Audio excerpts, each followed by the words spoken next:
भगवान की। मोनिका आनंद जी दिल्ली से। राधे राधे महाराज जी। महाराज जी कहते हैं कि जब शरीर छूटता है तो आत्मा भगवान में लीन हो जाती है, लेकिन जब मैं इस बात को सोचती हूँ तो मन बहुत घबरा जाता है, डर लगता है क्या उस समय मैं अपना अस्तित्व खत्म कर दूंगी, क्या मैं भगवान में लीन नहीं होता। भगवान में लीन हो जाए तो सब काम बन जाए। जो जीवित भगवान में लीन नहीं हुए, वो मरने के बाद भगवान में थोड़ी लीन होते हैं। उनको तो कर्म के अनुसार गति मिलती है। अगर सुकृत ज्यादा हुए पुण्य तो स्वर्ग लोक मिलता है, पाप ज्यादा हुए तो नर्क लोक। भगवान के पास आत्मा थोड़ी जाती है। आत्मा तो अपने कर्मों के अनुसार भोग भोगती है। और अगर कहीं जीते जी भगवान में स्थिति हो गई तो शरीर छूटा, भगवान में लीन हो गए। क्योंकि भगवान ही। अब डर इसलिए लगता है कि आपको भगवान से प्रेम नहीं तो बंधन छूटकर दौड़कर अपनी माँ से मिलने पर कैसा लगेगा। तो हम तो बच्चे हैं ना भगवान के।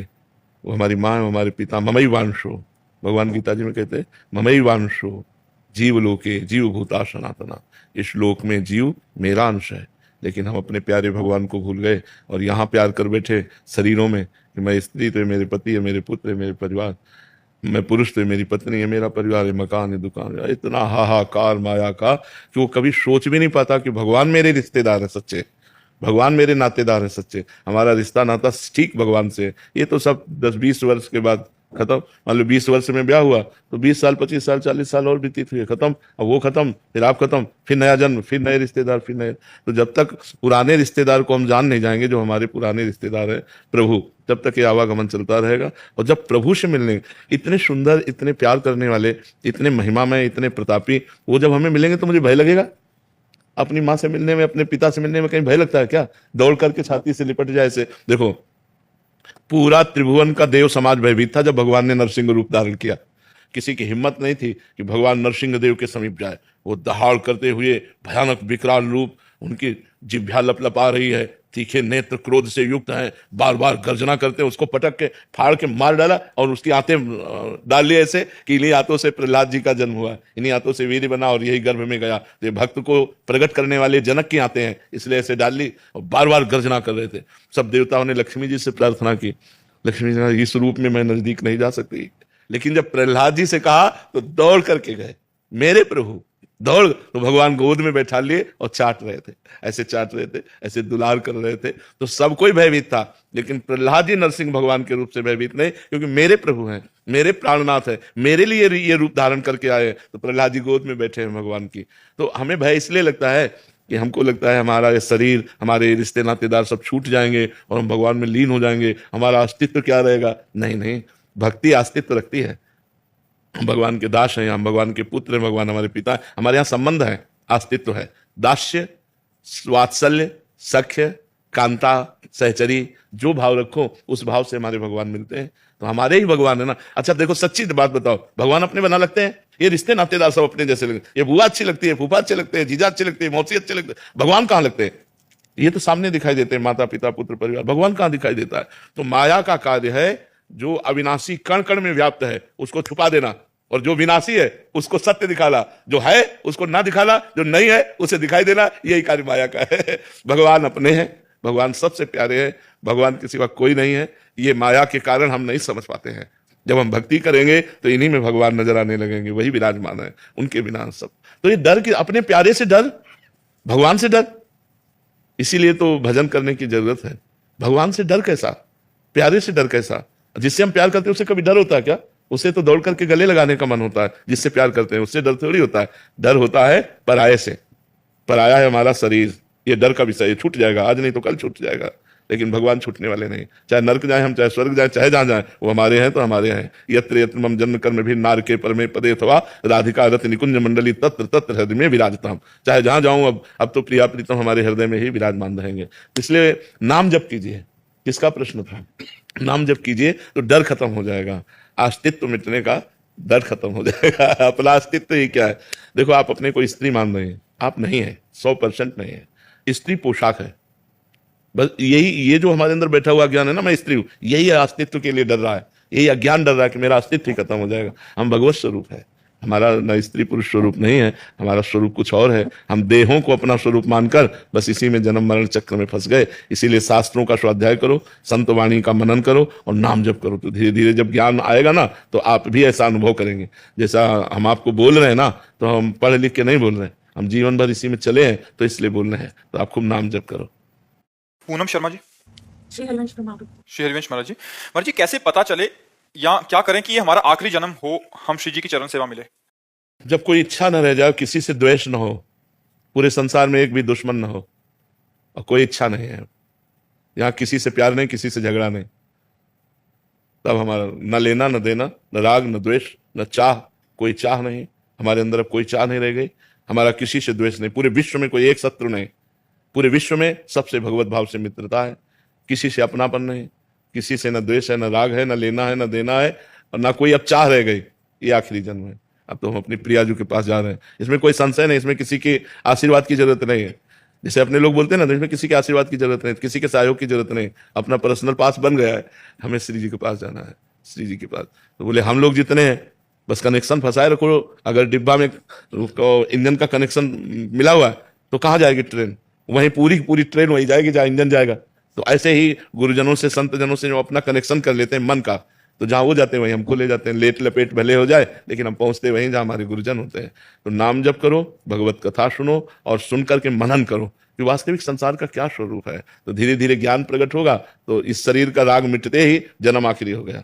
जब तक शरीर का राग है, किसी से द्वेष है, कुछ यहाँ लेना देना है तो आना पड़ेगा, यहाँ न लेना न देना, मगन रहना हर समय प्रभु में। जी महाराज जी, जैसे नाम जप करते हैं तो कुछ लेना देना, या कहते हैं कि हमारे पुराने कर्म होते हैं, हमें आना पड़ता है, तो क्या वो नाम जप से हमारा खत्म हो जाता है? हाँ, ऐसा भी है कि अगर हम निरंतर नाम जप कर रहे हैं, भगवान से प्रार्थना कर रहे हैं कि अगर किसी भी तरह का कोई ऋण हो, किसी भी तरह का कोई हमारा लेना देना हो, तो नाथ मुझे याद नहीं, या हमें याद भी है तो मेरी सामर्थ्य नहीं कि मैं चुका सकूं, अब आप संपूर्ण लोक वैभव के स्वामी हैं, तो अब आप ही देख लीजिए, मैं आपकी समझ, तो सब निपट जाएगा, फिर सब निपट जाएगा, कोई चिंता की बात नहीं।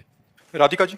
श्री हरिवंश महाराज जी, महाराज जी मेरी माता श्री जो ठाकुर जी श्री जी को भोग लगाती हैं तो बहुत अच्छे अच्छे पदार्थ लगाती हैं, वे कहते हैं कि अच्छा हम पदार्थ श्री जी को पवाएंगे, आप कहते हैं कि भजन की वृद्धि के लिए रस इंद्रियों को संयमित करो। महाराज जी हम बड़े असमंजस में, मैं और मेरे पिताजी। देखो, अच्छे अच्छे पदार्थ हमारे भी ठाकुर को लगते हैं, ये तो सबका भाव रहता है ना, जिसके जितनी सामर्थ्य है उतना भाव रहता है, लेकिन हम थोड़ी पा सकते हैं, हम तो किनका लेते हैं, ठाकुर को जैसे भोग लगा तो सब भोग एकत्रित कर लिया गया और उसमें से किनका हम लेते हैं, गाय को पवा दो, जो ब्रजवासी हैं उनको पवा दो।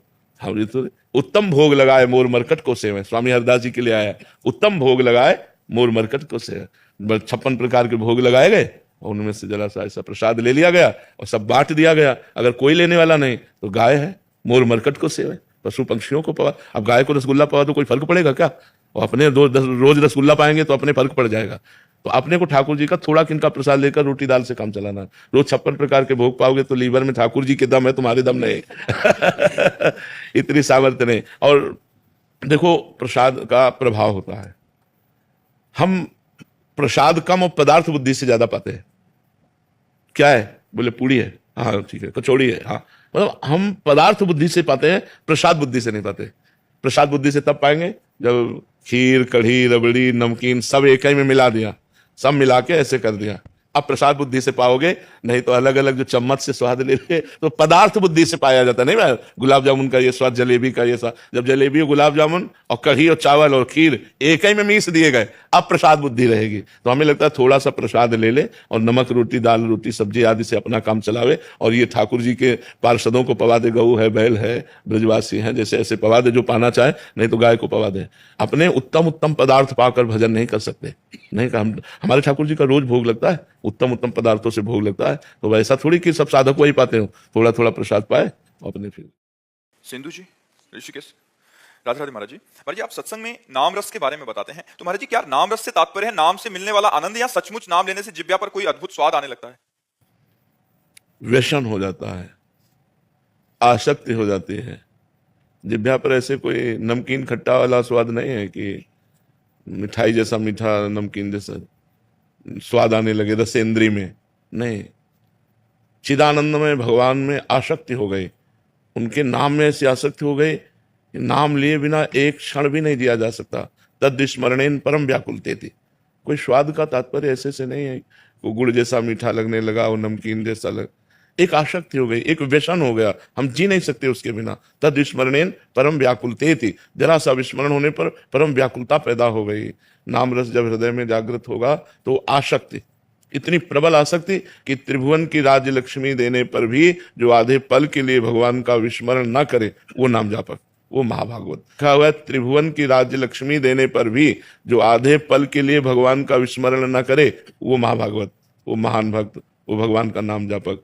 तो नाम में जो जो रस है वो आत्मानंद है, जिह्वा का रस इंद्रिय का रस नहीं है, वो आत्मानंद है, वो भगवदानंद है, वो प्रेमानंद है, वो अनुभव होता है। ये कोई गुड़ जैसा स्वाद, मिठाई जैसा स्वाद, नमकीन जैसा, ये सब जो शब्द स्पर्श रूप रस गंध है ज्ञान इंद्रियों के विषय, ये सब माइक है। और नाम का कोई माया में स्वाद थोड़ी होता है, वो तो चिदानंद में स्वाद होता है, आत्मानंद में होता है, भगवदानंद में होता है। समझ में आया किसका प्रश्न है जी? पवन जी, श्री हरिवंश महाराज जी, आपकी कृपा से जानते हुए कि भी सत्संग का साथ निरंतर नाम जप है और सतत भगवत स्मरण है, फिर भी निरंतर नाम जप नहीं हो पाता, मन अन्य कार्यों में लग जाता है। नाम जप से सब कुछ संभव है, ये सुख बुद्धि होने पर भी निरंतर नाम जप क्यों नहीं हो पाता महाराज जी? सुख बुद्धि नाम में, महत्व बुद्धि नाम में जितनी है उतना हो पा रहा है, फिर और कहीं सुख बुद्धि है? मन कहाँ जाता है? वहीं जाता है जहाँ उसका महत्व होता है, जहाँ उसका अपनापन होता है, जहाँ उसकी सुख बुद्धि होती है, वहीं मन जाता है। देह में होती है तो देह के विषयों में जाता है, देह के रिश्ते नातों में, संबंधों में जाता है, इंद्रियों के भोगों में जाता है। अभी महत्व बुद्धि नाम में नहीं हुई। जिस दिन नाम में महत्व बुद्धि हो जाएगी उस दिन हटाना भी चाहो तो आप नाम से मन को नहीं हटा पाएंगे। जैसे आज विषयों में जिनकी महत्व बुद्धि है तो मन हटाना भी चाहते हैं तो नहीं हटता, रुपये में महत्व बुद्धि है तो मन हटाना चाहते हैं नहीं हटता। ऐसे ही जिस दिन नाम में महत्व बुद्धि हो गई, वास्तविक हमारी बुद्धि में निश्चय हो गया कि नाम से बढ़कर सुख, नाम से बढ़कर लाभ और कुछ नहीं, बस फिर तो धन लग जाएगी। पायो जी पायो मैंने राम रतन धन पायो। हाँ, वस्तु अमूलक दी मेरे सतगुरु, अमूल्य वस्तु दे दी। नाम सुकृत धन अपनी जीवन अति हित मान देत वरदान। गुरुदेव ने अपनी जीवनी शक्ति दे दी, नाम गुरुमंत्र। अब इससे बढ़कर क्या है? वो निरंतर नाम में फिर जो स्वाद आता है, स्वाद माने आसक्ति, आनंद, फिर उसी में वो मगन होने लगता है। पहले नाम पाप नष्ट करेगा, नाम जपने पर भी हृदय में एक जलन सी होती है, भूत भविष्य का चिंतन आता है, गंदी गंदी बातें आती हैं, क्योंकि अभी वो सब सफाई हो रहा है मन का, तो साधक उबने लगता है। उबना नहीं चाहिए, डट करके भजन करना चाहिए, तो हृदय एकदम निर्मल हो। जहाँ निर्मल हृदय हुआ, भगवान की मधुर झांकी नेत्रों के सामने और हृदय में भगवान का नाम, इससे बढ़कर और सुख क्या हो? रोम रोम पुलकित अश्रुधारा बह रही, राधा राधा राधा राधा राधा, सब स्मरण संसार का, इससे बढ़कर लाभ क्या हो सकता है? ये जीवन का परम लाभ यही है। तो अभी जो हमारा मन है, हम सुना है कि नाम में अमुक बल है, अमुक शांति है, अमुक आनंद है, लेकिन माना नहीं है। माना है इंद्रियों के भोगों में सुख है।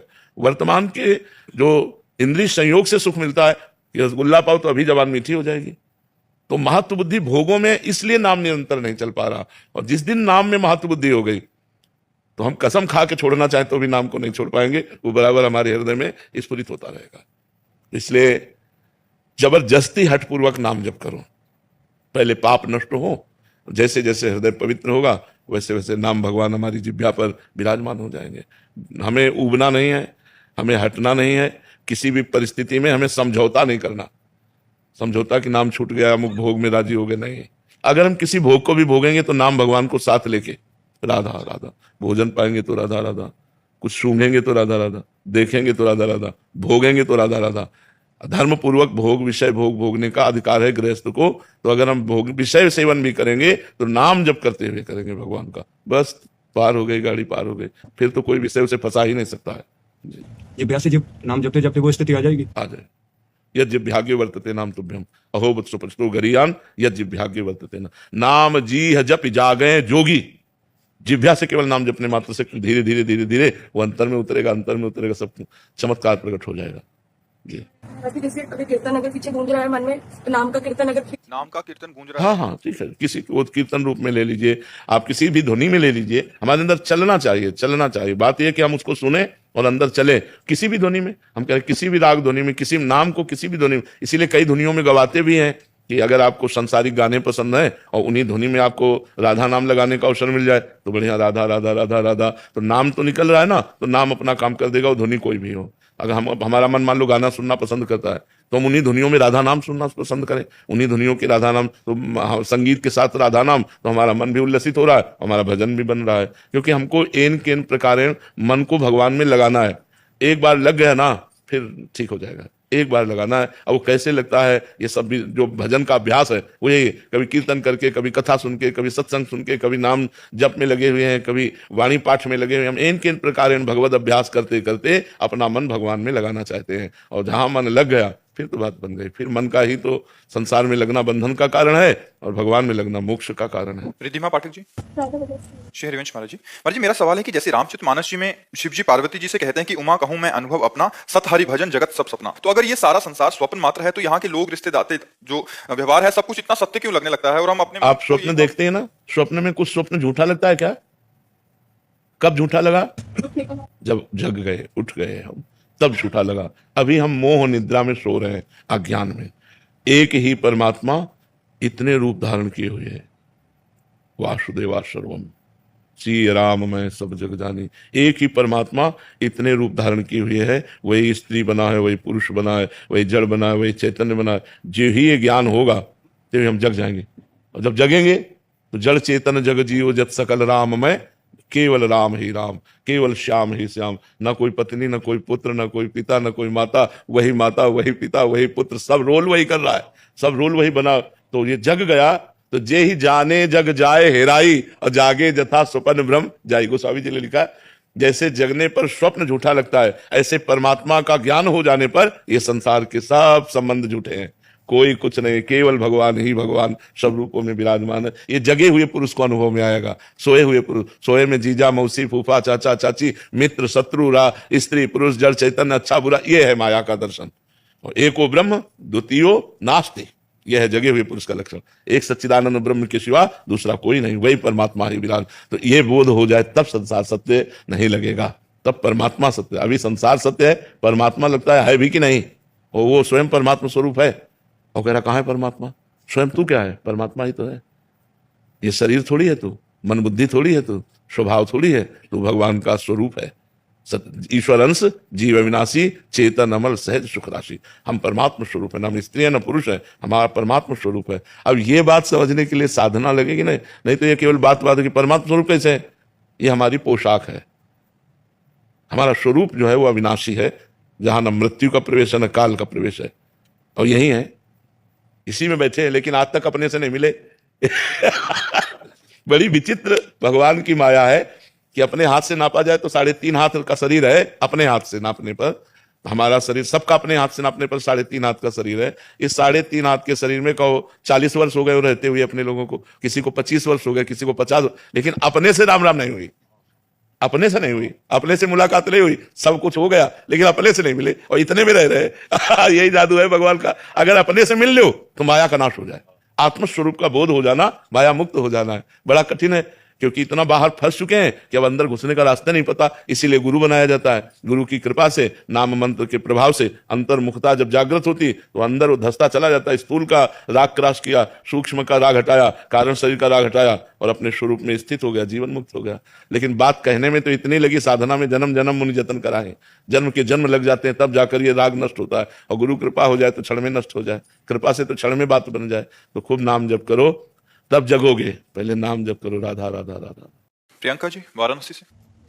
राधे राधे महाराज जी। महाराज जी, आपकी कृपा से मैंने वाचिक ही सही अब यह जीवन श्री प्रिया जी के चरणों में समर्पित कर दिया, परंतु जीवन में प्रतिकूल परिस्थिति आने पर मन घबराने लगता है। फिर कुछ समय बाद ही मन ही में कहती हूँ कि तुम तो श्री जी की समर्पित हो, फिर चिंता क्यों? जिससे आत्मग्लानि होती है कि मैं केवल समर्पण का नाटक कर रही हूँ, पूर्ण समर्पण नहीं किया है। गुरुदेव, मन की व्याकुलता ऐसे कैसे लाएं कि प्रतिकूल? नाम जप करो, नाम जप। हर श्वास में कई कई नाम जप करो। नाम जप से सब बात बन जाएगी। प्रभु की शरणागति पुष्ट हो जाएगी, अहंकार नष्ट हो जाएगा, अज्ञान नष्ट हो जाएगा। जितने तीर्थों के अवगाहन का फल है वो सब नाम में विराजमान है। जितने शास्त्रों का ज्ञान है वो सब नाम में विराजमान है। जो भी भागवतिक अनुभूतियां हैं वो सब नाम में विराजमान है। जो भी आध्यात्मिक ऊंचाई है वो सब नाम में विराजमान है। बस हम डट कर नाम जप करें। देख लो, नाम जप करके सब कुछ प्राप्त हो जाएगा। बस निरंतर नाम में हमारी अंदर ही अंदर रति होनी चाहिए। अंदर हमें, जैसे आदमी कोई काम करे और उसको काम में घाटा हो जाए तो उसे चिंता होती, शोक होता है। दो बातें होती हैं। एक चिंता होती कि व्यापार में आज हमारे घाटा हुआ, और शोक भी होता है। और हमारा नाम छूट जाए तो हमें शोक भी नहीं होता, हमें पश्चाताप भी नहीं होती। तो इसका मतलब नाम के प्रति महत्व नहीं। नाम जब तद विस्मरणेन परम व्याकुलते थी, विस्मरण होने पर ऐसे छटपटाने लगे जैसे मछली को जल से निकालो तो छटपटाने लगती है। ऐसे नाम छूटे तो हमें असहनीय हो जाना चाहिए। अंदर ही अंदर अंदर ही अंदर, तब सब कुछ प्राप्त हो जाएगा। अभी जैसे हम वचन से कहा हे श्री जी आपकी हैं, लेकिन स्थिति तो है नहीं, तो थोड़ा सा भय आएगा, थोड़ा सा पीड़ा आएगी, थोड़ी सी चिंता आएगी तो हम घबरा जाएंगे, हम टूट जाएंगे। हम किसी और का आश्रय ले लेंगे, श्री जी का आश्रय छोड़ देंगे, किसी रिश्तेदार, किसी नातेदार, किसी पदाधिकारी, किसी धनी मानी, बस हमारी शरणागति की धज्जियां उड़ गई। अगर हमने किसी और का आश्रय ले लिया तो हमारी शरणागति गई। तो ये परिपक्व ही तभी होती है जब खूब डट के भजन किया जाता है। भजन से ही शरणागति परिपक्व होती है। नाम जप करो, शरीर की सेवाओं के जितने कार्य हैं वो अपने शरीर के स्नान पवित्रता आदि से लेकर के, खान पान आदि से लेकर के, व्यापार नौकरी किसानी जो भी करते हैं वो सब तदर्पिता अखिलाचारिता भगवान को समर्पित करें ध्यान पूर्वक। 1-1 घंटा 2-2 घंटा का समय और वो कार्य कृष्णार्पणम मस्तु, कृष्णार्पणम मस्तु। नाम जप, अभी भक्ति आ जाएगी, अभी हृदय में आनंद की लहर आने लगेगी। जैसे जैसे पाप नष्ट होंगे वैसे वैसे आनंद की अनुभूति होती जाएगी। लगना पड़ेगा, इसे लगन कहते हैं। लागी लगन छूटे नहीं, जीव चोच बरी जाए, मीठो कहा अंगार में जाए चकोर चबाए। चकोर को चंद्रमा से लगन लगी है, वो चंद्रमा से मिलना चाहता है, उसका प्रीतम चंद्रमा है चकोर का। अब उसने विचार किया कि मैं चंद्रमा तक उड़कर तो पहुंच नहीं सकता, हमने प्यार किया चंद्रमा से और अपने प्रीतम चंद्रमा से मिलूं कैसे, उड़ के तो नहीं पहुंच सकता। तो उसने कहा मर के तो पहुंच सकता हूं, क्योंकि सुना है भगवान शंकर चिता भस्मा लेपो, चिता की भस्म लगाते हैं। तो यदि मैं जल के मर जाऊं और भगवान शंकर मुझे ऐसे ऐसे कर लेंगे तो मेरा प्रीतम चंद्रमा वहीं विराजमान है, मस्तक पर मेरा मिलन हो जाएगा। तो चकोर आग खाता है, जहां आग अंगार उसको मिलता है वो आग खाता है। मीठो का अंगार में जाए चकोर चबाए, वो चकोर इसलिए खाता है कि मैं मर जाऊं, जल जाऊं और कभी भगवान शंकर मेरी राख को अपने मस्तक पर लगा लें। तो मरकर भी वो अपने प्रीतम से मिलना चाहता है। जब हमें थोड़ी भी प्रीति भगवान से हो जाएगी तो सब स्थितियां अपने आप आ जाएंगी। पर भगवान से प्रीति हो, इसके लिए प्रेम मूल यह नाम है, प्रेम का मूल नाम है। जितना नाम जप करोगे सब ठीक हो जाए। देखो जो अन्य साधन सब करते हैं और नाम जप नहीं करते उनको देख लो, और एक जो नाम जप करते हुए अन्य साधन करता है उनको देख लो, बड़ा अंतर मिलेगा। और जो भजन करते हैं तो व्यवहार को भी परमार्थ बना लेते हैं। इसलिए व्यवहार में रहते हुए, आप लोग गृहस्थ में हो, कोई विद्यार्थी है, कोई व्यापारी है, कोई किसान है, कोई अपने कार्य को पूजा बना लो और नाम जप करो। आप में इतनी सामर्थ्य आ जाए। बड़े बड़े गृहस्थ इतने समर्पित हुए कि विरक्तों से बढ़कर भगवान से प्यार किया। अर्जुन जी एक बार भगवान से अभिमन्यु जी के लिए बहुत विरह में रो रहे थे। अभिमन्यु जी जब युद्ध में मारे गए ना तो अर्जुन जी बहुत विकल हुए, क्योंकि महारथी और भगवान का भांजा और सबसे प्रिय पुत्र, तो अर्जुन जी व्यथा में थे। तो भगवान ने कहा भक्ति में इस तरह की आसक्ति उचित नहीं होती। यद्यपि वो वीर महान पुत्र था, आपका सोचना, लेकिन इतना व्यथित हो जाना। तो बोले क्या प्रभु कोई भक्ति में अपने पुत्र को ऐसे बलिदान कर देता है और उसको दुख नहीं होता? बोले तुम देखना चाहते हो, आओ। अर्जुन को सिंह बनाया और आप संत वेश में और मोरत ध्वज के पास गए। बोले सिंह भूखा है। मतलब ये कलयुग में तो हो ही नहीं सकता, कलयुग में ऐसा हो ही नहीं सकता। कोई विचित्र कोटि का भगवान का भक्त पैदा हुआ हो तो बात अलग है।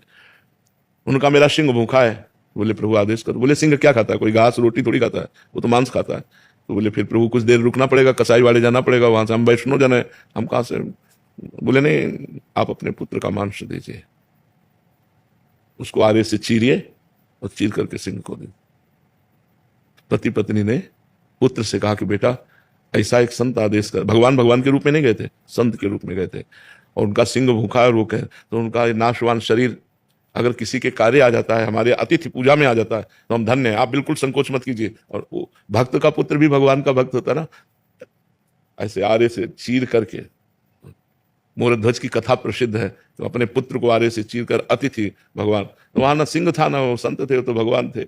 और वो अनंत ब्रह्मांडों को एक सेकंड में रच देते, तो उनके पुत्र को पुनः जीवित कर देना क्या होता है। अर्जुन को दिखाया कि तुम्हारा पुत्र वीर गति को प्राप्त हुआ तो तुम इतने बार बार शिथिल हो रहे हो। देखो अपने हाथों से अपने पुत्र को चीर कर सिंह तुम बने हुए थे, तुम्हें पवाने के लिए तैयार हो गया। तो जब हमारी शरणागति पुष्ट हो जाती है तो ये स्थिति होती है कि आरे से भी चीरे शरीर को तो भी कोई परवाह नहीं होती। ये बहुत कठिन बात होती है, बहुत कठिन बात होती है। शरीर के राग को त्याग पाना, घर छोड़ दिया, परिवार छोड़ दिया, भोग छोड़ दीजिए, पर शरीर से प्यार ये बना रहता है। तब सच्ची शरणागति तब जब शरीर से प्यार छूट जाए। जैसे गुरु अर्जुन देव जी को इतना कष्ट दिया जा रहा है, तप्त बालू में तपा ऊपर और तवे पे बैठाल करके जलते हुए कह रहे हैं प्रभु का तेरा किया मीठा लागे, तेरा किया मीठा लागे। भला ये मीठा लागने की बात है?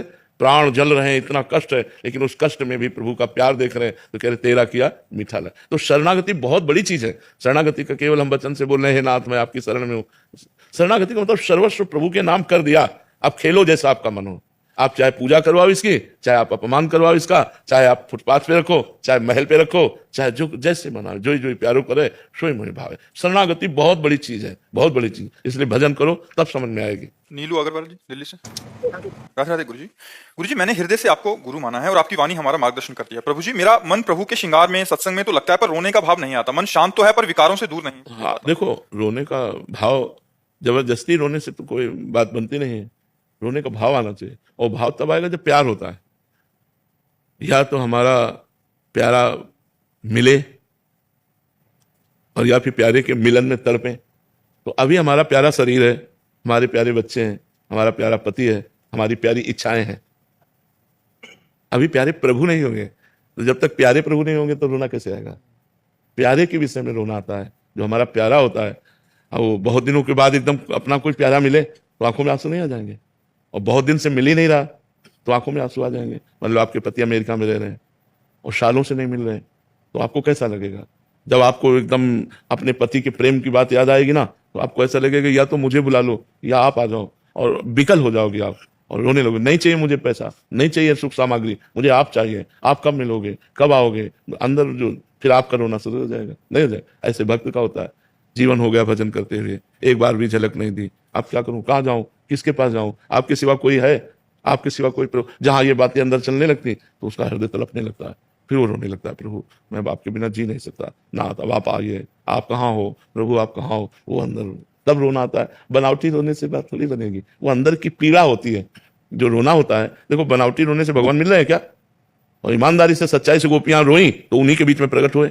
रुदु सुश्रम राजन कृष्ण दर्शन लालसा तासा महावीर, मतलब वहीं उन्हीं के बीच में आविर्भाव हुआ भगवान का। तासा महावीर भूत छोरी इसमें मान मुखा मुजा, पीताम्बर धरा सगवी साक्षात मनमत मन था। तो हमारा जब तक प्रभु के प्रति ये भाव नहीं आएगा, इतने दिन हो गए का, हम चैन से खा रहे हैं ना, हम चैन से सो रहे हैं ना, तो रोना कैसे आवे। नहीं खान पान ते भावे है, नहीं कोमल वसन सुहावे है, सब विषय लगे ते खारा है। हरि आशिक का प्यार होने पर ये बात आती है। आशिकी हरि आशिक का मग न्यारा है। जब हृदय में भगवान से प्यार किया और वो जब मिल नहीं रहे तो नहीं खान पान ते भाव है। अब भोजन अच्छा नहीं लग रहा, अब नींद पूरी रात नहीं आ रही, दरस बिन दुख न लागे नहीं। वो एक स्थिति है, वो भजन से आती है। खूब भजन करो, इसीलिए कह रहे हर बात का उत्तर नाम जप है। आप नाम जप करो, सब इतना रोना आने लगेगा कि आप चाहोगे कि थोड़ा रोना बंद हो जाए तो रसोई बना लें, लेकिन बंद नहीं होगा। प्यार तो हो जाए प्रभु से, और नाम जप से होगा, भगवान की लीला कथा सुनने से होगा। खूब नाम जप करो और भगवान की चरित्र सुनो और हर कर्म भगवान को समर्पित करो। आचार्य कमलकांत जी। राधे। महाराज जी क्या एक चिकित्सक जो असाध्य बीमारियों की चिकित्सा करता है उसको विशेष मंत्र साधना के द्वारा विशेष शक्ति प्राप्त कर सकता है वो, जिससे वो अधिक लोगों का जीवन बचा सके, कैंसर जैसी गंभीर बीमारी के रोगों को? प्रारब्ध भोग की औषधि नहीं होती, प्रारब्ध भोग की औषधि नहीं होती। प्रारब्ध भोग जो है वो दंड दे के ही रहता है। हाँ, कुछ प्रायश्चित के रूप में औषधि काम करती है। प्रारब्ध खत्म हो जाएगा तो बिना औषधि के रोग ठीक हो जाएगा। प्रारब्ध खत्म नहीं होगा तो एक से एक दवा चलती रहेगी और उसको कष्ट भोगना पड़ेगा। प्रारब्ध को मिटाने की सामर्थ्य बड़े बड़े महात्माओं में भी नहीं है। यद्यपि वो चाहें तो कर सकते हैं, पर नाशवान शरीर के लिए ऐसा क्यों करेंगे। सच्चिदानंद भगवान को जो रिझाने में लगे हैं नाशवान शरीर के लिए नहीं। तो बड़े बड़े संतों में, एक बार एक गिरिराज जी में संत रहते थे, तो 108 गोपाल शास्त्र नाम का पाठ करते हुए गिरिराज जी की परिक्रमा, और उनको लकवा मार गया। तो उड़िया बाबा और हरि बाबा बड़े महापुरुष थे, ये गए उनके दर्शन करने के लिए। एकांत में कहा, महाराज आप संकल्प करो तो पूरे विश्व का लकवा ठीक हो जाए, काहे को लकवा लिए पड़े हो। तो उनका, स्वामी जी आप क्या बात करते हो, मच्छर मारने के लिए ब्रह्मास्त्र का प्रयोग होता है क्या। ये लकवा शरीर नाशवान है, आज नहीं तो कल मरेगा, इस लकवा के लिए मैं भजन का संकल्प करूं। कैसी बात करते हो आप हमारी परीक्षा लेते हो, इसीलिए ऐसा प्रश्न करते हो। तो प्रारब्ध भोग बड़े बड़े महापुरुषों ने सहा। तो अब जैसे कोई बहुत बड़ा वैद्य है और वो उपचार के द्वारा, तो वो प्रायश्चित हुआ, वो उस प्रारब्ध का प्रायश्चित बन रहा है। तो धीरे धीरे धीरे धीरे उसका दर्द कम होता है, समय लगता है, और जहां प्रारब्ध खत्म हुआ तहां औषधि काम कर गई, पूर्ण रूप से ठीक हो जाता है। अगर प्रारब्ध नहीं खत्म होता तो बड़े बड़े डॉक्टर पूरा प्रयास करने के बाद उसको बचा नहीं पाते, मरीज तो जाता है मरीज, चाहे आयुर्वेदिक डॉक्टर हो, चाहे होम्योपैथिक हो, चाहे एलोपैथिक हो, पूर्ण प्रयास करते हैं पर रोग को काबू में नहीं कर पाते, क्योंकि प्रारब्ध प्रबल है। मरीज को मानसिक शांति के लिए फिर क्या करना चाहिए? दवा। मरीज को मानसिक शांति के लिए दवा, दवा उसका प्रायश्चित है। दवा में उसको लग रहा है मैं ठीक हो रहा हूं, लेकिन प्रारब्ध यदि ठीक होने का नहीं है तो ठीक नहीं कोई होगा। मंत्र या नाम है क्या कि जो मरीज को मानसिक शांति दे सके? हाँ, राधा राधा कृष्ण कृष्ण हरि हरि अच्युत गोविंद भगवान नाम। धन्वंतरी जी ने शोध करके कि समस्त औषधियों में जो रोग निवारण की सामर्थ्य है उससे बढ़कर अच्युतानंत गोविंद, भगवान के अच्युत है, गोविंद नाम है, ऐसे नामों का उच्चारण करें तो धीरे धीरे रोग का प्रभाव नष्ट हो जाएगा। क्या होगा कि मन आनंद में हो गया तो शरीर रोग ग्रसित बना रहे तो कोई फर्क नहीं पड़ता। नहीं तो दिन भर भजन करने वाले संतों के शरीर में रोग पाए गए, बड़े बड़े कष्ट पाए गए। तो ये बहुत अच्छी बात है कि कोई वैद्य या कोई हितैषी किसी के दुख की निवृत्ति के लिए स्वयं में शक्ति जागृत करना चाहता है। हम धन्यवाद देते हैं दूसरे के हित के लिए अगर ऐसा, पर ऐसा बड़े बड़े महापुरुषों ने चाहा कि संसार को दुख रहित कर दें, लेकिन असंभव ही रहा, संभव नहीं हो पाया। 2 4 10 हजार 2500, लेकिन पूरे संसार को दुख में देख करके वो दुखित होकर ही गए यहाँ से, किसी को पूरा सुखी नहीं कर पाए। क्योंकि कर्म जब तक आपके सही नहीं होंगे तब तक आपको सुख दिया नहीं जा सकता। लाख उपाय करें, हम चाहते हैं आप सुखी हो जाओ, लेकिन आपके कर्म बिगड़े हुए हैं तो आपको कर्म दुख देंगे ही देंगे। तो जब कर्म आपके ठीक हो जाए तो ठीक हो, वो कर्म तब ठीक होंगे जब आप ठीक होना चाहे ना। अब आप संतों के सामने आए तो संत बन करके थोड़ी देर बैठ गए और कुसंग में गए तो कुसंग कर रहे हैं, गंदे आचरण कर रहे हैं, तो गंदा आचरण तो अपना फल दे के रहेगा। वो रोग, अपमान, विपत्ति, दुख इसी रूप में आता है। तो इसलिए सबको हम भगवान नाम जपने की प्रेरणा करें और गंदे आचरणों से बचने की चेष्टा करें। अच्छा पवित्र भोजन पावे, पवित्र चिंतन करें, तो आज नहीं तो कल वो सुखी हो जाएंगे, ये पक्का विश्वास है। आज किसी दुख से दुखित है तो कल वो सुखी हो जाएंगे। जब उनका प्रारब्ध नष्ट हो जाएगा तो फिर आज जो हम कर रहे हैं ये आगे हमें बड़ा सुख देगा, बड़ी शांति प्रदान करेगा। आप्त पुरुष होता है महाराज जी, हमारे आयुर्वेद के शास्त्रों में लिखा है। तो जो आप्त पुरुष होता है महाराज जी, उसको वनस्पतियां खुद बताती हैं कि मुझे इस बीमारी में यूज करो। ये जो कैंसर बीमारी है ये 5000 वर्ष पहले थी नहीं जब ये शास्त्र लिखे गए। तो मेरा जो मूल प्रश्न था, लेकिन बात ये समझनी, जो आप्त पुरुष होता है उसकी कामना कैसे जागृत हो सकती है? तो उसको बनने का मार्ग क्या है महाराज? नहीं, आप्त पुरुष का मतलब समझते हो? ब्रह्म भूता प्रसन्न आत्मा न सोचते न कांक्षति। एक ब्रह्म के सिवा उसे कोई दिखाई नहीं दे रहा तो बीमार कैसे दिखाई दे रहा है? आप तो पुरुष को किसी भी तरह की कोई कामना नहीं होती, क्योंकि द्वैत रह नहीं जाता। आप तो पुरुष वही होता है जो अपने स्वरूप को प्राप्त हो जाए। अपने स्वरूप को प्राप्त हो गया तो सब अपनी आत्मा है, और आत्मा में कभी रोग होता नहीं, रोग शरीर में होता है। और आप तो पुरुष को किसी भी तरह से किसी के भी दुख निवृत्ति की भावना नहीं रहती, क्योंकि सब सच्चिदानंद भगवान है। वहां पुरुष स्त्री नहीं रहते उस भावना में। न सोचती न कांक्षति समाज सर्वे, ये भगवान श्री कृष्ण के वचन है। ब्रह्म भूता प्रसन्नात्मा न सोचती न कांक्षति, न कोई चाह रहती है, प्रसन्न आत्मा सब ब्रह्म स्वरूप। आप पुरुष बनने के लिए कौन से मंत्र का जाप कर सकते हैं? मंत्र का नहीं, ज्ञान की जरूरत है। हाँ, शरीर राग, तीनों शरीरों से राग हट जाए तो आत्मस्वरूप का बोध हो जाए। जो आत्मस्वरूप का बोध प्राप्त किए उसे ही आप्त पुरुष कहते हैं। आत्मा राम को ही आत्म पुरुष कहते हैं। जो आप्त काम है, किसी भी तरह की कोई कामना नहीं है, वो शरीर राग से हटने पर होगी। तो वेदांत श्रवण करने से जो फल प्राप्त होता है वही भगवान के नाम जप करने से फल प्राप्त होता है। तो वेदांत के द्वारा चाहे ज्ञान में चलो और या भगवान का नाम जप करो तो अपने आप शरीर राग छूटता चला जाएगा। भगवान के नाम में अनंत नाम है। जो नाम आपको प्रिय, राम हरि कृष्ण, जो नाम प्रिय, सब समान सामर्थ्य देने वाले हैं। जो नाम प्रिय, खूब नाम जप करो। और नाम जप करके अगर चाहो तो किसी को भी दे सकते हो कि 10,000 नाम जप इस बीमार को देते हैं तो वो चमत्कार करेगा। रोग अगर नष्ट होने का प्रारब्ध नहीं है तो उसकी पीड़ा कम हो जाएगी, उसका हृदय शीतल होने लगेगा। ऐसा कर सकते हो। पढ़ना चालू हमारे विंध्याचल से। ये महाकाल का प्रसाद। हम दासों आपके चरणों की पूजन यहीं पे आपको विराजमान है, आपको पास नीचे घटना सुनी गई। तो भगवान की साप्ताहिकी कथा का वाचन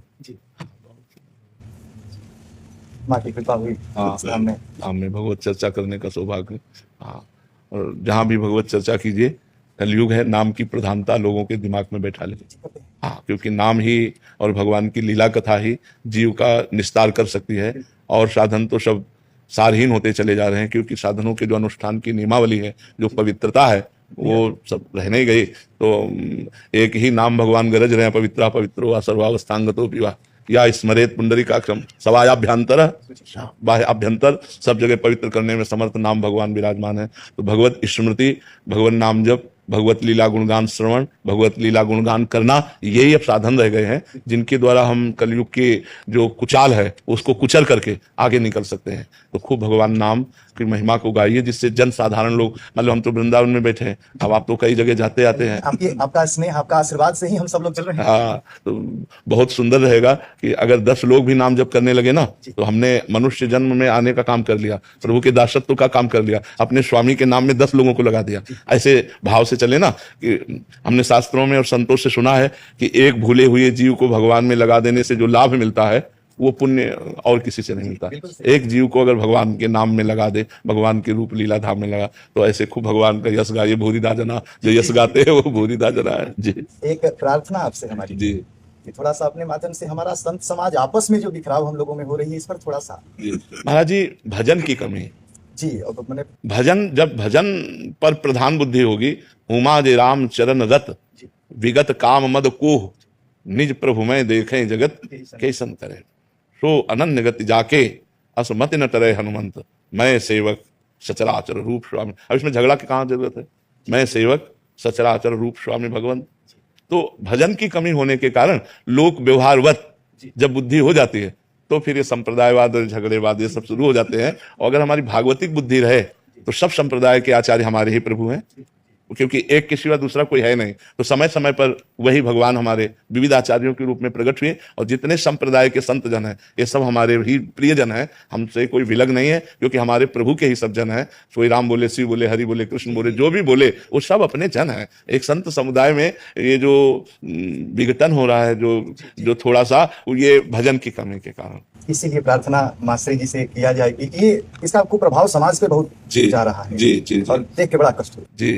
धीरे धीरे जब हम और आप लगेंगे, हम सुधरें, आप सुधरो, आप सुधरो, तो धीरे धीरे समाज सुधर जाएगा। हम अपने अंदर से वो बात हटावें, सबको अपने में समाहित करें, तो हमारा प्रभाव आप पर पड़ेगा, आपका प्रभाव आप पर पड़ेगा, तो धीरे धीरे हमारा समाज सुधर जाएगा, है ना। और संत जगत के उद्धार की स्वरूप है, जगत उद्धारक स्वरूप है संत का। अगर संत में आपस में राग द्वेष आदि कलह आदि पाया गया, तो फिर समाज कैसे सुधरेगा।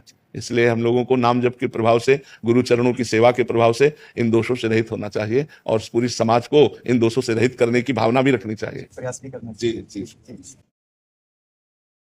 मनोज जोशी मेरा नाम है। मैं रंगमंच का कलाकार हूँ, फिल्म में काम करता हूँ, काफ़ी धारावाहिकों में भी काम किया है। पिछले 40 वर्षों से मैं काम कर रहा हूँ। और चाणक्य नाम का मेरा एक बहुत प्रसिद्ध नाटक हम कर रहे हैं पिछले 37 वर्षों से। अच्छा। और जब 19 वर्ष का था तब से ये शुरू किया, 23 वर्ष का था तब ये नाटक का मंचन किया गुजराती में, और लगभग 37 वर्षों से 1744 प्रयोग किए हमने। कल ब्रजराज उत्सव में इसका प्रयोग था, चाणक्य का। अच्छा। मंचन था कल रात को। अच्छा। तो इच्छा थी कि आपके दर्शन करूं और आपको साष्टांग दंडवत प्रणाम करूं। बहुत कृपा की कि आप दर्शन दे आकर के। आपके समक्ष गणपति अथर्वशीर्ष का पाठ करना चाहूंगा, यदि आपकी अनुमति हो तो। ओम नमस्ते गणपतये त्वमेव प्रत्यक्षं तत्त्वमसि, त्वमेव केवलं कर्तासि, त्वमेव केवलं धर्तासि, त्वमेव केवलं मर्तासि, त्वमेव सर्वं खल्विदं ब्रह्मासि, त्वं साक्षादात्मासि नित्यं ऋतं वच्मि सत्यं वच्मि अवत्पम् अवक्तारम् अवश्रोतारम् अवदातारम् अवधातारम् अवानुजानम् अवशिष्यम् अवपश्चात्तात् उपृष्टात् अवोत्तरात्तात् अवदक्षिणात्तात् अवचोर्ध्वात्तात् अवाधरात्तात् सर्वतो मां पाहि पाहि समन्तात्। त्वं वाङ्मयस्त्वं चिन्मयः, त्वमानन्दमयस्त्वं ब्रह्ममयः, त्वं सच्चिदानन्दाद्वितीयोऽसि, त्वं प्रत्यक्षं ब्रह्मासि, त्वं ज्ञानमयो विज्ञानमयोऽसि, सर्वं जगदिदं त्वत्तोज्जायते, सर्वं जगदिदं त्वत्तस्तिष्ठति, सर्वं जगदिदं त्वयिलेमेष्यति, सर्वं जगदिदं त्वयि प्रत्येति, त्वं भूमिरापो नलो निलो नभः, त्वं चत्वारि वाक्पदानि, त्वं गुणत्रयातीतः, त्वं देहत्रयातीतः, त्वं अवस्थात्रयातीतः, त्वं कालत्रयातीतः, त्वं मूलाधारस्थितोऽसि नित्यं, त्वं शक्तित्रयात्मकः, त्वां योगिनो ध्यायन्ति नित्यं, त्वं ब्रह्मा, त्वं विष्णुस्त्वं रुद्रस्त्वं इन्द्रस्त्वं अग्निस्त्वं वायुस्त्वं सूर्यस्त्वं चन्द्रमास्त्वं ब्रह्मभूर्भुवस्वरं गणादिं गुरुमुच्चार्य वर्णादिं तदनन्तरम् अनुस्वारशान्तिरूपं बिन्दुरुत्तररूपं नादसन्धानं संहिता सन्धिः सैषा गणेश विद्यागणकृषिः निचृत गायत्री छन्दः गणपतिर्देवता। ओम गं गणपतये नमः। एकदन्ताय विद्महे वक्रतुण्डाय धीमहि तन्नो दन्ति प्रचोदयात्। एकदन्तं चतुर्हस्तं पाशमङ्कुशधारिणं रदञ्जवरदं हस्तरिबिभ्राणं मूषकध्वजं रक्तं लम्बोदरं शूर्पकर्णकं रक्तवाससमरक्तगन्धानुलिप्ताङ्गं रक्तपुष्पैः सपूजितं भक्तानुकम्पिनं देवं जगत्कारणमच्युतम् आविर्भूतं च सृष्ट्यादौ प्रकृते पुरुषात् परम् एवं ध्यायति यो नित्यं स योगी योगिनां वरः। नमो व्रातपतये नमो गणपतये नमः प्रमथपतये नमस्ते अस्तु लम्बोदराय एकदन्ताय विघ्ननाशिने शिवसुताय श्रीवरदमूर्तये नमः। बहुत सुंदर सुना है, बहुत सुंदर। आपका आशीर्वाद और आपका सानिध्य ही इतने पल का मिला, वो हमारा सद्भाग्य है, बहुत बहुत सद्भाग्य है। ईश्वर से प्रार्थना करता हूँ आपका आरोग्य निरामय रहे, निरोग रहे। आओ महाराज।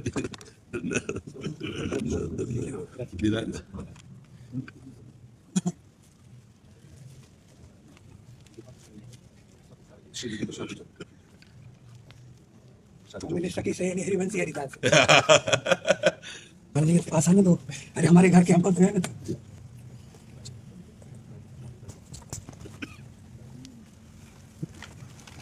बहुत दिन में आज दर्शन हो पाया। श्री जी की आज हमारे ऊपर कृपा हुई तब आपके दर्शन हुए। श्री जी जब कृपा करती है तो अपने निज जनों का दर्शन कराती है। श्री जी की कृपा सही तो जब मिलती है तो ग्रुप पे रहती है, जब मिलती है सही तो सही सही है आपकी आज। अब मोहर लग गई, आपने कह दिया तो मोहर लग गई। लगी हुई बस 10 साल के बस्ते में आ गए थे वृंदावन, गुरु सखी से मिले। अच्छा, अब भोलानाथ जी के दर्शन किए? बहुत कह रहा हूँ, छूटे रहे। हाँ, हर समय श्री जी के विरह में रहते थे, बहुत प्रेमी महापुरुष हैं। राजा वल्लभ जी का जल भरा के खड़ा के लाना, जी जी पहले बड़ी बहुत थी, उस समय कमी बहुत थी। जी जी जी। और नथ्याबाई का वहाँ पर टिका थे। अच्छा, हम और हिदास जी दोनों जी जी जी समझ थे महाराज जी जी क्या वृंदावन देखा था क्या हो गया। जी। लच्छी रास्ताएं हाँ, वंशी भरे रहते थे। हाँ। और पात्री जब आए थे ना जी। तो उनको दिखाया था वहाँ। जी वो बड़े कृपा करते कहते बना रहा था हमने कब वृंदावन छोड़ के आ जाए। जी जी जी। आपके दर्शन बहुत ऐसी लालसा थी, हो नहीं पाई। क्या कर इसको कहा के ले चल फिर को कह ले चल एक बार दर्शन तो करा दो। गोरखपुर में राय महाराज जी काफी रहे, बाबा के पास ले राधा बाबा भाई जी को। उस समय भाई जी का जब हुआ राधाष्टमी हम थे वहीं पर, जी खूब नाचे पत्र दूले थे हम। जी। हम आई थी मतलब तो आई थे भी आई थी आई ये तीनों बहनें थी उस समय में। जी अब बूढ़ी हो गई थी, जी 80 का तो नहीं हो गया मेरा। जी जी। आपका बस दृष्टि करिए मेरे ऊपर, श्री के क्षणों में जाए बस और कहीं। नहीं तो अपने तो सारे रास्ते बंद हैं, हम जा भी नहीं सकते। अपने तो सारे रास्ते बंद हैं, एक ही रास्ता खुला है। अगर हम जा सकते हैं तो श्री जी के पास ही जा सकते हैं, और किसी की ताकत नहीं कि हमको ले जा सके कहीं। अब तो सारे रास्ते बंद हैं। जिसे श्री जी अपना लेते हैं फिर उसको कहीं का नहीं रहता, कहीं का नहीं रहता। और जो कहीं का रहता है वो यहाँ का नहीं रहता, जो कहीं का रहता है वो यहाँ का नहीं रहता, जो यहाँ का रहता है वो कहीं का नहीं रहता है। श्री जी के चरणों का आश्रय अनन्य, ये अनन्य रसिक अली भाव है। पुराने शादी थे आपके गुरुदेव जी जी बहुत पुराने हमारे यहाँ। हाँ जी जी लेकिन गए थे मिलने को, आप आ रहे थे ड्यूटी तो फिर हमें जाना पड़ा पीछे। जी जी फिर अब आज किसी दिन करेंगे दर्शन, कोई बड़ा प्यार करते हैं। जी हम दोनों साथ जी। गए। हम ये पुरुषोत्तम जी जी। समर संगी शादी थे। जी जी जी दो ही बात याद रखना है कि चार संप्रदाय में किसी को मतभेद न जी। कर, सब संतों को एक समान समझो। बिल्कुल। ये हमारी बिल्कुल। गुरुजनों ने कहा है, बाबा राधा बाबा ने कहा है, जी। सबसे एक समान हो, जी किसी संतों से मतभेद मत करो, जी सबको एक ही समझो। बिल्कुल। अभी पीछे रामानुजाचार्य संप्रदाय के संत जी आए थे तो वही यही प्रार्थना कर रहे थे कि आज हमारे संतों में संप्रदायवाद और अलगावपन हो रहा है। हाँ, तो कह रहे हैं कि वो कुछ करो ऐसा। तो हम कहा करने का क्या है कि आप सुधरो हम सुधरे। और 2-3 संत खड़े थे, हम कहा हम सुधरें, अगर 5 सुधरेंगे तो छठवां अपने आप सुधरेगा। पहले हम लोग सुधरें, सब में भगवत भावना करें, सब में भगवत भावना करने से ही हमारा भाव सुधरेगा। ये संप्रदायवाद तो मार्ग है, हम इस मार्ग से यमुना जी नहाने जाते हैं, आप उस मार्ग से यमुना जी नहाने जा रहे हो, लेकिन स्नान क्या हो रहा है? यमुना जी का ही तो हो रहा है। गान तो उसी परम तत्व रस स्वरूप प्रभु का हो रहा है। पूरी सखी और हम दोनों जी। रात 3 बजे यमुना घाट जाते थे जी। तो महाराज जी निर्मल जल था, हाँ, लगता था कि साक्षात यमुना जी। हमने पिया है। जब हम वृंदावन आए थे तो हम पिए, आज 27-28 वर्ष हो गए वृंदावन में, तो उस समय हम यमुना जी का जल पिए थे। अब तो भगवान की विचित्र लीला है, अब तो विचित्र लीला है। कोई घड़ा भर के लाना पड़ता था पानी का। जी। तो रोटी बनती थी, संतों को बनाती, चक्की चला के बनाती। वो भी बहुत परमहंस थे। हाँ, भगवत साक्षात्कार किए हुए महापुरुष नथियाबाई थी। श्री कृष्ण का साक्षात्कार उनको हुआ, लाल जी का। बहुत अच्छी वो तो कहते कि प्रिया जी की सहचरी आई है, जी जी सब जीवों को उद्धार कर रही है। जी। ये सब थोड़ी बात हमारी आपकी कृपा आई है, प्रिया जी सहचरी है। ये तो अब आज से हम और ठसक से कहेंगे कि संतों ने कह दिया तो हम भी कहेंगे कि आओ, ऐसे तो हम कहते आई है, लेकिन आपने मोहर लगा दी तो प्रियाजू अपने संतों की बात को नहीं काटती हैं, तो इसलिए प्रियाजू साक्षी आप हो गए ना, इसलिए अब आप ठसक से कहेंगे। महाराज जी आपके चरणों की आप सागर हैं, हम लोग बूंद हैं। हम लोग ऐसे ही सागर का स्वभाव ऐसे ही होता है। बूंद का स्वभाव होता है, उछलता